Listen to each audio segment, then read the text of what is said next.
incroyable avec ça. Donc après, vous ouvrez, les gens ils cliquent dessus. Donc, en l'occurrence, c'est ce titre-là, Les bâtisseurs de l'Empire. Ils cliquent sur la notice, ça renvoie directement via la notice. Donc après, ils ont la notice du bouquin, ils peuvent l'acheter si ça leur plaît, ou ils ont les tris, les systèmes de tri, donc littérature nord-américaine, la collection, si c'est un roman policier, etc. Donc ils peuvent basculer là-dessus. Donc ça, c'est l'avantage un petit peu de la carte. C'est au lieu d'avoir des liens, justement, littérature nord-américaine, roman policier, ils ont une carte, ils peuvent se balader dessus. C'est un moyen plus visuel pour Internet, parce qu'un peu le défaut des catalogues de bibliothèques, c'est que la notice bibliographique, ça parle pas à grand monde. Il faut savoir, moi j'ai bien sûr des stats sur l'utilisation et je regarde un peu les logs d'utilisation de mon site.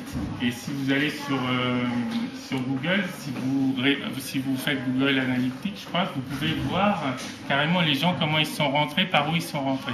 En fait, les gens sur Internet, ils voient rien. Ils voient rien. Ils se concentrent sur un élément et ils vont rentrer systématiquement par ce moyen-là. Moi, j'ai des gens qui ont publié 500 chroniques sur le site. Par exemple, j'ai mangé avec un lecteur hier et j'ai essayé de l'interroger comment il faisait pour rentrer, quels sont les outils qu'il utilisait. Ben là, ça m'a vraiment... j'ai compris que finalement, il n'utilise pas 5% des outils que j'ai mis en place. Et pourtant, j'en ai pas mis énormément en place. Donc c'est pour ça qu'une carte, c'est un moyen...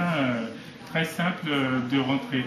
Alors l'avantage de la carte, c'est comme après on va pouvoir la décliner. Par exemple sur cette même carte de roman policier mondial, en haut il y avait des tris, vous pouvez trier par littérature nord-américaine, francophone.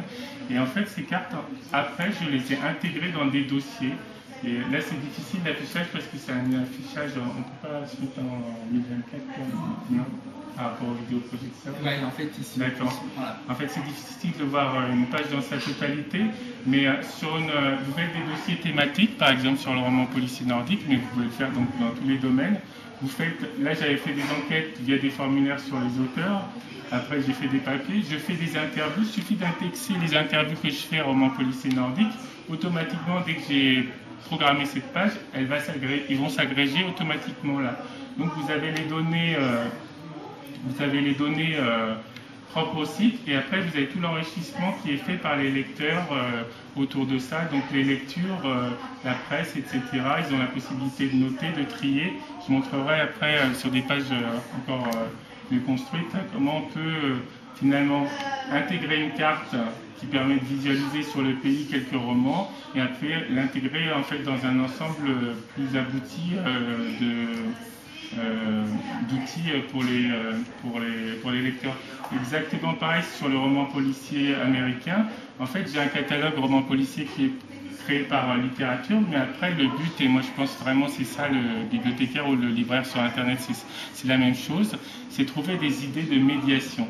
Donc c'est comme quand vous faites des tables thématiques dans vos bibliothèques ou des présentations, il faut trouver un moyen de capter l'intérêt du lecteur. Donc sur la thématique roman policier américain, ils ont des outils de tri, mais ils n'avaient pas des outils trier les classiques, les thrillers, haine du crime. Donc j'ai refait des thèmes de classement comme ça. Et après je les réintégrais avec une carte, donc les données qui sont récupérées sur l'autre carte. Donc là vous avez encore en fait une page qui est construite différemment de la précédente page, mais qui intègre toujours cette fameuse carte qui est déclinée en plusieurs fois. Donc toujours pareil, les mêmes données sur Paris, Polar et Promenade. Je récupère que les données que j'ai taguées dans la table sur Paris et j'associe des documentaires qui sont dans ma base qui sont sur Paris.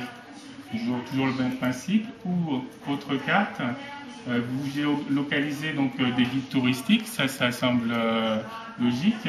Mais après, par exemple, les gens ils cliquent sur la notice et ils basculent et ils peuvent donc acheter le guide, mais aussi visualiser les romans du pays qui sont les plus populaires du moment. Donc j'aurais pu mettre d'autres techniques de tri, mais bon, ils achètent donc ils peuvent acheter le guide, mais aussi ils peuvent s'acheter le roman de littérature américaine du moment. Donc